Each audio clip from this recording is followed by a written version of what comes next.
talk about this lock. Pick this up. This is a indoor bedroom bathroom lock, and the reason why you call it that because you have this little notch, and basically instead of using a key, you just turn this notch with a coin. I don't know if my finger is going to be good enough for it. Not really, but you could put a coin, a screwdriver, or something in it to unlock it if it happens. This is a brass model, and again, like I said, it doesn't have a key, which is good. And the way you lock it, you just twist it. You can hear the lock here, and you can hear it click. It's a nice little shape, and now it's locked.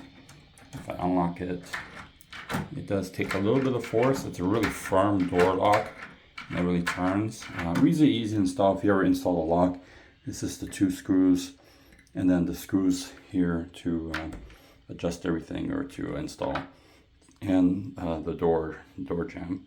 The other thing too is this is I don't know if you call it ambidextrous or left or right. So you can see this is the right mode. If you look underneath there, if you can see it, there is a set screw, and the set screws on both sides. So when you take out the set screw here, this handle comes off, and you could stick it the other way. So you don't have to worry about left hand, right hand locks. You could just buy the same lock. However, just a note that since this is the handle here changes, not this internal part, the direction of the locking motion will be exactly the same whether it's left or right. So just look FYI on that. But you can tell if it's locked or not, right? You just feel it locked. So you hear a pretty firm click. So that's it, and that's the Amazon pickup for today.